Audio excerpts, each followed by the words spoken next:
the future of brand engagement and fan engagement, or brand activation and fan engagement, is mass participation. And it has to be. So by the end of the decade, at every great event on earth, fans are going to be reaching for their devices to take part in these mass participation digital experiences with everybody else in the arena. Fans at home are going to be joining in too. And brands and sponsors and partners are going to be using these channels to directly communicate with this audience.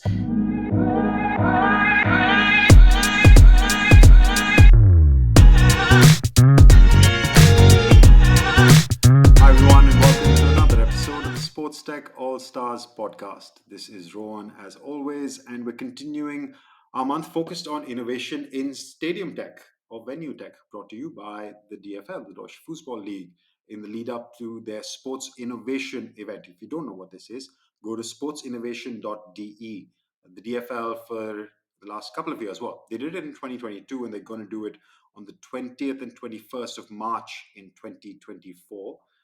Is that they showcase all the coolest innovation that they're experimenting with in one place. It's an exhibition match between two Bundesliga clubs that's taking place in Düsseldorf.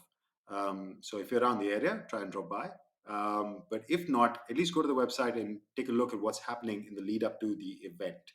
And on our side, we continue with producing content into the lead up to the event. In this series already, you've spoken, or I've spoken to a couple of people. We've had ASP Glass Floor, those amazingly cool digital glass floors that basketball courts are now made of. We've had a digital twin service provider, One Plan from the UK. And today, I wanted to focus on a solution which talks about fans in stadium. And to do that, I've got, I'd like to call him a friend now, Gareth Langley, CEO and founder or co-founder of Piing. Welcome to the show, Gareth. Hello, thank you, Ron. It's a pleasure to be here and honoured to be called a friend as well. Thank you. Pleasure is all mine. I have to say that because we've met, and this is a wonderful accident, a coincidence, or whatever. But I've actually met a sports tech startup based out of Macclesfield. How would you know? Yeah, small world when it comes to it. It's great coincidence. Yeah, a little context for listeners. So my daughter was born not far from Macclesfield. Her grandparents live in Macclesfield. And I had never heard of Macclesfield till I knew that her grandparents lived there. And so last year when I was there for just after she was born, Gareth stumbled into my network somehow, and then we caught up for a beer, and we've been in touch since then. And I wanted to take a chance to showcase some of the amazing work that these guys are doing. Piing is mass participation in stadiums. So basically, if you're in an arena, you can pull out your mobile phone and interact with the game that is playing on a screen, and do this at scale. Do this for whatever, 10, 15, 20, 60,000 people that are in that stadium, and then done this for quite a few people already. We will talk about that in a second. But first, Gareth, I know you a little bit. Maybe our listeners should get to know you a little bit as well. I'd like to know a bit about the man behind, or the team behind the solution. So what brought you to setting up Piing, I guess? So my background, and same with all of my co-founders actually, is we are all co-founders of digital agencies previously. So between us, we've co-founded 3 digital agencies around Manchester in the UK. All of us have been specialists in making hyper-casual games for various clients from Kellogg's and Coca-Cola. In my agency, we used to do a lot of work with broadcasters, with the BBC and Channel 4 in the UK. My particular interest in the agency days was working with those broadcasters on mass participation TV shows. So we worked with both BBC and Channel 4 on a number of pilot projects and experimental projects and development projects of seeing how you can have participation for, say, 100,000 plus viewers at home taking part in a TV show that's live, but making that more than just voting. How can you have participation that's meaningful for hundreds of thousands of people that is more than voting? And so that was sort of that bit that I was always just really passionate about, making it an exciting experience for the people at home and closing that feedback loop, letting people joining in. It was very difficult in those days to actually get things, or it still is, to get things commissioned and off the ground. And sort of, I think that was a revolution that never quite happened in television, of this mass participation. It should have happened. It never quite happened for whatever reasons. I sort of moved on from my agency after about sort of 14, 15 years, and spent about 4 or 5 years working as a consultant, mainly in the startup space. So working with a startup incubator in the Northwest in the UK, helping other startups on their journeys to investment and world domination. Where everything all came together was out of the three sort of, or the five of us as co-founders, we had an opportunity working with one of the Premier League football clubs near us in Manchester to do something quite interesting. And so we had these, essentially what was a side hustle of these small games for sort of 30 to 100 people. And they said, we like those games. Can you do one for 55,000 people inside a stadium? So naturally we said yes. And then we went, okay, how are we going to do this? And our brains are kind of going off in different directions of how on earth are we going to do this technically? What about the internet connectivity and all of those problems? And then the other part of the brain was going, this is really exciting.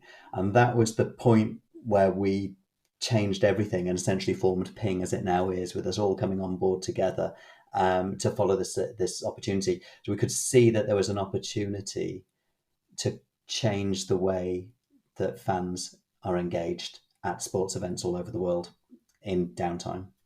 And that's when we formed Piing. It's always helpful, isn't it, when a client asks you for a solution rather than you having to come up with one and pitch it to a client. By the way, just out of curiosity, were you wearing blue to these meetings or red? It would be difficult for me to say for legal Right. reasons. Blue. Fair enough. Hey, I tried. I tried. I tried. But yeah, I think that'll be a running theme over the course of this conversation. Unfortunately, Gareth is limited by what he can speak to publicly. But I can promise you some of the names that they are working with are the elite in world football or in other sports as well. All right, Gareth. So that brings us to the actual solution, which is Piing. So, which year was this conversation, and which year did you guys set up? So it was around 2019 that the conversations were happening. It was 2020 is what we call our birth date. So we make games for crowds. Started in 2020. Right, perfect timing. Perfect timing, just before crowds became illegal all over the world. But we'll probably come to that later. All right, no, actually, let's go through that. So I want to talk about the evolution of the product. So from that first conversation, you're now working in a tenuous environment for a product for a mass participation, but you've been running pilots in that time. And I guess at some point, maybe in 21 or towards the end of 21 or 22, it actually got to run like a mass scale pilot. Was that correct? Or Yeah, tell us a story about how you went. that's right. I mean, if I rewind a little bit and to talk about our product and what we do. So essentially, the future of brand engagement and fan engagement, or brand activation and fan engagement, is mass participation, and it has to be. So by the end of the decade, at every great event on earth, fans are going to be reaching for their devices to take part in these mass participation digital experiences with everybody else in the arena. Fans at home are going to be joining in too, and brands and sponsors and partners are going to be using these channels to directly communicate with this audience. This is the future. This will be absolutely ubiquitous by 2030, but that's what we're delivering today. So essentially, we've created a brand new channel that can engage 100,000 people at a time, more than that beyond the stadium as well. And then we can capture data from those people. We can get personal insights on 100% of our users, and we can have very, very powerful calls to action. We do that by making these games for crowds. So we've got three scales of games. Our original games of around sort of 30 to 100 people that are perfect for fan zones and hospitality suites. We've got our stadium games. We've got Pen Kick, which is a penalty shootout game for football or soccer, and that allows 75,000 people to all take a shot from their phone with a big reveal on the screen, on the big screen, and you can see whether your ball went in, and it's the team. It can be home versus away, north stand versus south stand. See which team gets the most goals is the winner. And then we've also got our interactive game show product called Quiz, and this is essentially a mass participation game show at the end of the day. And this is the most versatile product because it can be used inside the stadium for 75,000 fans in the stadium, but we can also have 100,000 people or more all over the world taking part in the same activation as the fans inside the stadium. So that's sort of very, very interesting. And the way that we like to think of it when we're talking to brands is, when was the last time you heard 50,000 fans cheering for your TV advert at halftime? Never. That's something that never happens. But that's what we've created, is these really magical moments, because everything we do can be branded. We've made these magical moments that brings everybody together into this amazing wow moment where everybody's cheering and oohing and ahhing. And so every one of our games has a very different sound profile. So we can tell which game is being played from the noise that the audience are making. And that is something that you don't get in your average brand activation in sports. And on top of that, as well as creating this magical moments for brands and putting that, those emotions are what brands pay millions for, and they pay millions for their rights. And we're able to sort of create this and take their brand off the big screen and put it into the hands of hundreds of thousands of fans, basically, and then collect personal data for those opt-in audiences, high click-through rates, and insights as well. In a nutshell, And that's drive what we that do. in, yeah, and drive that engagement, because these are fun little games. So let's talk about the games for a minute. You mentioned penalty kick. I know these are a series of pretty simple, easy to play games, right? So maybe talk to us about those. Yeah, so joining is super simple. There's no apps to download. There's no accounts to set up. It is a case of scanning a QR code and you're straight into the fun. We take away all of those barriers. And so with penalty shootout, you take your shot, you choose your team, you take your shot, and then you look at the big screen as thousands of balls all take one penalty to shoot out. The striker takes a shot, and thousands of balls just go bouncing around the screen and bouncing off the goalkeeper's head, and it just creates this wonderful sort of hilarious moment where everybody, 50,000 fans, are kind of oohing and laughing. And then you'll have their score of how many of their balls went in, and then you flip over to the other team, and then you'll have the reaction as all of their balls go in, and you have again, they go ooh, and you can hear the crowd oohing and ahhing as that counter goes up. Is it going to be higher or lower? And then we can repeat that very, very quickly and do another round, another round, another round. So it's a very easy way for fans to get in and out of that game and create a great moment in sort of 3 or 4 minutes of gameplay. So it can Yeah, take you sounds to like a half lot of time. fun. And I know you have a racing game. There are a couple of other formats, but these are all very simple. As you said, 30, 90 seconds, like very quick, sharp, short, easy to interact, perfect for a little break and play or halftime or things like that.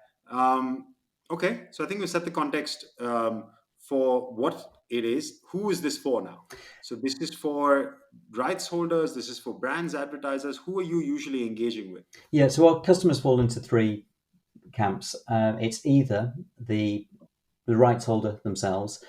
So we're working with leagues, football stadia, so venues, leagues, everybody, teams. So it's either the rights holder, it's the brand, or it's an agency. And those agencies then fall into two categories of either agencies working for the brands or their sports presentation agencies.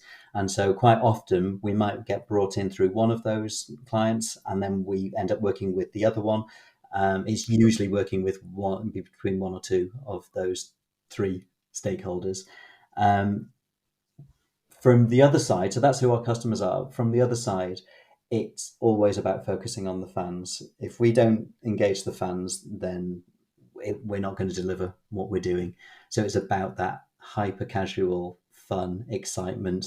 We work on the wow moments. We find out how, when we're thinking of a new game, where are we going to get people to laugh? Where are we going to get those reactions? And it's about focusing on those. And when we do that, then that's where the value comes for either the rights holders or for the brands. So out of those three customer groups, obviously your rights holders are looking for new sponsorship inventory that they can sell, or higher value that they can sell, give away to their partners. Partners are looking for these fantastic sort of opportunities to put their brands into the hands of thousands of people and to collect data. And the agencies are looking to do the best sports presentation or the best for their client at the brand. So we kind of act as this engagement broker You've got the rights holder with a captive audience, and you've got the brand that want to reach that audience, and we're kind of in the middle, kind of going exciting the crowd on behalf of those brands. Which makes sense. Which makes sense. You play a key role in that mix, and also it's not something that's been done before. It's like new inventory, effectively. How because people have been sitting around in that halftime space and get a beer and get something to eat or get a drink or whatever, and that's about it. But to use that time, that itself is an innovative idea, would be new to a lot of these stakeholders who have been. I know there are names that you can't take, as you've clearly established. So maybe there are some names I hope that you can take, to talk about some of the successes of who have you worked with so far. Yeah, so just this year alone, we've been at Ajax, we've been at Atletico Madrid, we've been at EuroLegue Basketball for the second year for the Final Fours. We've been at the British Touring Car Championships. We've been at the King's Cup Basketball in Spain. We've been at Silverstone and UCI World Cycling Championships. What else? And slalom. We're going to be at the Slalom World Championships in a couple of weeks. So that's working with one of our fantastic partners called ADI, who do lots of sports presentation. We work with another agency in Germany called Brands and Emotions, who do amazing work. We've done probably 20 or 30 quizzes with them now, with their client, Raver, the supermarket, and shirt sponsor for FC Cologne. And then we've just got our first toe in the water in America. So two key, obviously the three markets, large markets for us are Europe, America, and India. And inside America, we're just starting to get our toe in the water there. We've just done a number of pilots with the Tampa Bay Rays, and we've just got a partnership in the Major League Baseball, and we've just got a partnership agreed with the Tampa Bay Rowdies, so a second tier soccer team over there. By the way, completely unrelated to my previous question, but did you get down to watch the Women's World Cup? We didn't, only on TV, sadly. It would have been nice to have been there, been there in person. Maybe there were some games they could have played there. That would have been fun, I'm sure.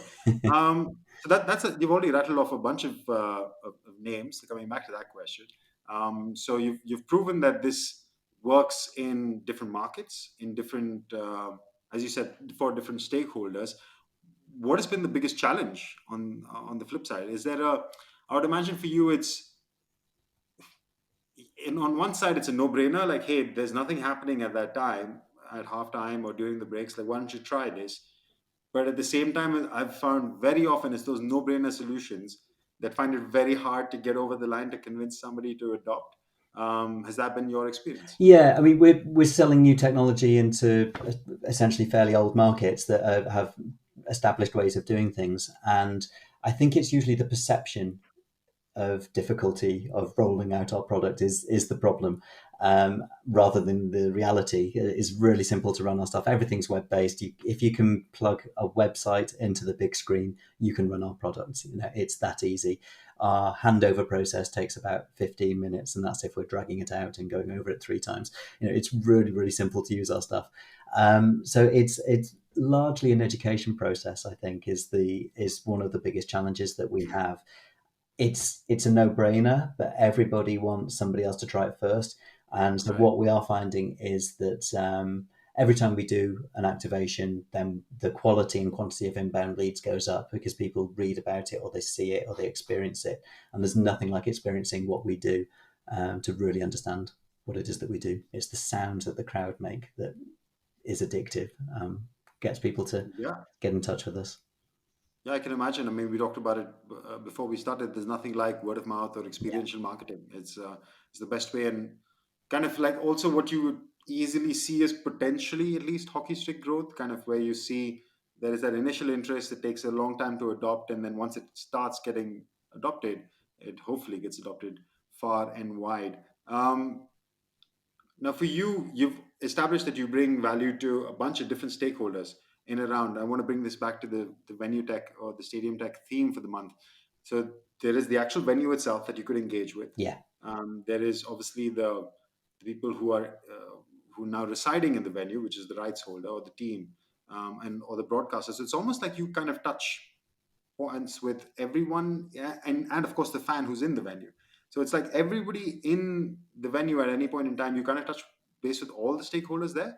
Maybe not F&B, but maybe those as well at some point. We'd love to do F&B actually, because what we can do at the end is we can give vouchers Give out yeah, a to voucher. Oh, there you go. exactly, vouchers to the winning team. So if you've chosen the North Stand, if you're on the North Stand or the South Stand, and you can get a voucher of 25% off, free beer or Yeah. fries or something, brilliant.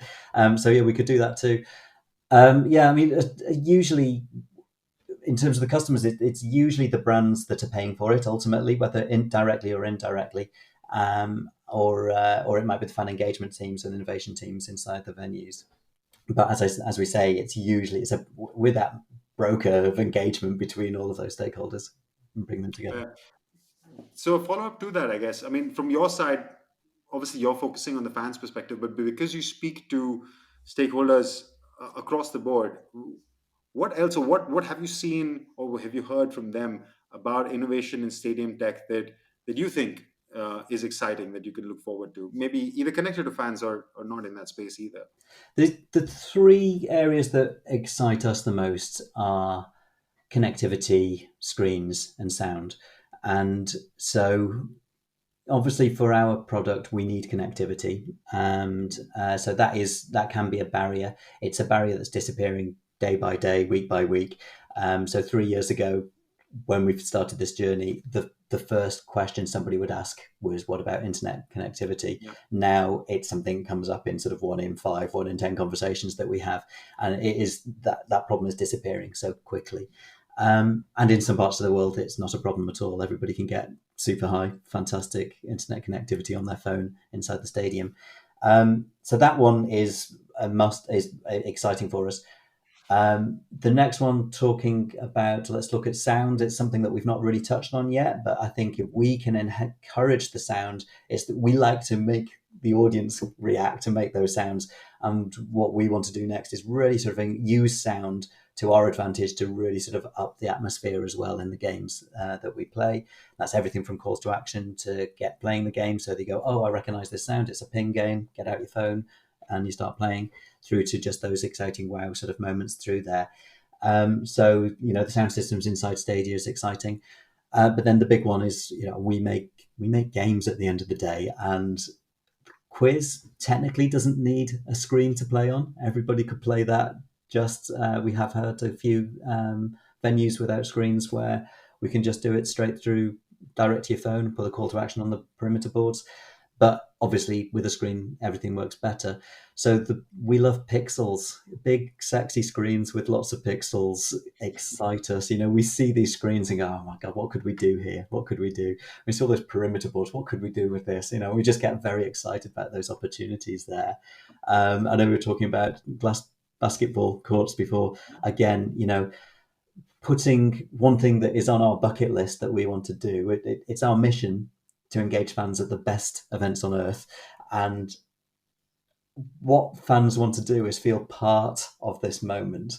But if we can start projecting onto the court or projecting up from the court and put our games into that court, I am now, as a punter, as a fan in this audience, I'm now taking part in a game that's happening on my court at this venue. That's exciting. That's something that the fans will love, and the rights holders and the brands who may be sponsoring it as well. So those are three areas that we get excited about in venue. Suddenly, I'm getting ideas. I should put you in touch with the ASB Glassflow guys. Maybe there's a connection to be That'd be had there. lovely. Yeah. Yeah, We I love was screen. also thinking of, as you said, large stadium. I think I came across the article. I think it was the Patriots, right? Who just launched the world's biggest in-stadium screen. Yes, This huge curved yeah, behemoth. And I imagine that you could do a lot and mess around with that screen quite a bit. absolutely. Yeah. I mean, as I say, it's we just start salivating when we see these screens of the thought of what we could do. But I like that answer. I like the idea of anything which again touches the immersive. Let's say trying to create a more immersive, more engaged experience in the stadium, because screens and sound especially don't get too much attention. So more innovation there, like the Glassflow guys, like other such, like the Gillette Stadium. I think driving more innovation there creates more opportunities which other service providers can build on. Good stuff. Okay, we've covered quite a bit already, Gareth. I think the fact that we're both quick talkers maybe helps. What's coming up next? Where are you looking forward to over the next 12-18 months? Oh, good question. So yes, we're on this mission to engage fans at the best events on earth. Coming up, we've just done a nice, interesting pilot with a cricket club in the UK. So we're talking about what that partnership might look like over the next couple of years. Working, we should be at the NFL in Germany, just waiting for that to be confirmed, and so that'll be a really nice entry point into NFL, hopefully. We've done a really interesting pilot, so taking us, still keeping in sports, but outside of the stadium. We're working with a TV indie called Talent Bank, and we've just done a really nice pilot with them called Fando Football, which is essentially a fan-based football game show. And we're discussing what we've done in the pilot is we've used our quiz product as a engagement piece to get thousands of fans all taking part in a live quiz, and then they can use that content in their game show to see whether the fans on the game show are you smarter than the average Arsenal fan, or are you smarter than the average Man City fan, and sort of using this as a really interesting way to, on the one hand, create fantastic engagement for fans, create new opportunities for sponsors, and then also create a database of content that can be used in the game show. So that's really exciting. We've also just done a very interesting pilot with one of the world's largest sports brands, and that's gone down very successfully. So we're discussing with that partner what that might look like rolling out across other territories and other sports around the world. So it's Yeah, exciting times. exciting times from down under to flying high. Sounds like you guys are on a track. Lots of big names there, of course, but also innovation in formats about trying new things and trying new ways to engage with your fans. Gareth, super stuff. I feel like every time, one of the things that I enjoy speaking with you, or the reasons I enjoy speaking with you, is like I feel like every time I speak with you, I only hear about the needle moving forward. And that is a compliment to you and your team, and to the whole team, and you and your co-founders, for the way you execute. So kudos to you. For anybody who doesn't know about Ping, I hope this conversation will educated you a bit. If they want to know even more, where can they find you? Ping.events is our website. So Ping is spelt with two I's, Piing .events. That's where you can come and find out about us. I should use this as an opportunity to say, coming up, we are looking for fundraising. We're on our fundraising round at the moment for seed investment. Get in now whilst you can. Perfect. Yeah, that's literally was going to be my next one. Like, what's the call to action? Is there any request? I guess obviously partnerships, but you've got an open funding round as well. So anybody interested in reaching out to Gareth, you can find them on their website, or I assume LinkedIn is fine as well. All right, Gareth, that brings me motoring along to my last question, and my favorite one. It's the one I usually end the podcast with. Is I like to believe we're all sports fans first, and that's why we choose to work here. So, what has been your favorite sporting moment? Either one you engaged with as a fan or as an athlete, but I feel like you're going to go on the fan side. Yeah, I'm definitely not an athlete, and I love my running. I love fell running, as you know, where I live, got beautiful hills around here. So I think every time I go for a run in the hills, whether it's at sunrise in the morning or in the blizzard in the winter, that's probably my favourite magical sports moment every single time I get out there. But are you a runner, Ron? Yes, yes, I am. Well, I bring enjoy. me Well, running shoes at Christmas, and I'll take you. yeah, I bring my running shoes everywhere. I never miss those. So yeah, maybe why not? We can check out the hills Go for a around slow Manchester. run in the hills. I'll be at the back. I'll get you talking, and I'll be behind, trying to Well, keep up. we'll see how that goes. But no, no. Let's talk about your fan moment. Yeah. So from a fan perspective, the Women's World Cup this year was just amazing. Both as an England fan, and in terms of one of the projects that we've been involved in recently, it was a really exciting time for us. Um, but also, I think probably as a sports fan, it's been the Tour de France. I've always loved the Tour de France ever since being a child. And this year's was just, I couldn't pick a moment. It's like every single stage was so exciting. Everything from talking about the British riders, Simon and Adam Yates, were just amazing from stage one. Mark Cavendish, was he going to break the world record for the most number of stage wins? And he tragically crashed out. And hopefully he'll be back next year to get his world record. And then just the race between Vandergaard and Pogacar, I was just day by day. It was brilliant. So if anybody's not interested in cycling, go and watch the Netflix documentary.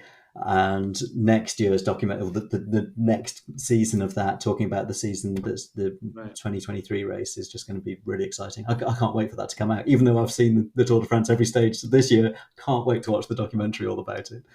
I have to say, I've never been a big Tour de France fan, like because I'm a sports fan in general. Maybe check the scores, or it's not the score, sorry, the results, and see what's happened. But Unchained, the Netflix documentary, it really got me in. I think that's the best one yet. Yeah, Far better. I mean, Drive to Survive is become a commercial whatever entity. I think the original first few seasons were great fun. Now it's just a bit of yeah, it's not as fun maybe for me. But Unchained, I've watched all of them. I think the tennis, what's it called, Breakpoint, Unchained. There's Drive to Survive. There's a surfing one, and Unchained was by far like it's got absolutely better and better. gripping, insane. I have to watch that, and I watched it after this year's Tour de France. I Yeah. actually missed it, and then I just happened to catch it, and I was like, shit, I can't believe I missed the Tour de France, and But I the have to next watch it. year's is going to be even better because this year's race was so good. So amazing. Incredible. Good shout. Good shout. I like the Tour de France is not it's not one that makes this answer very often. But I'm glad you brought it to the table. Gareth, it has been an absolute pleasure. Thank you for taking the time for joining us.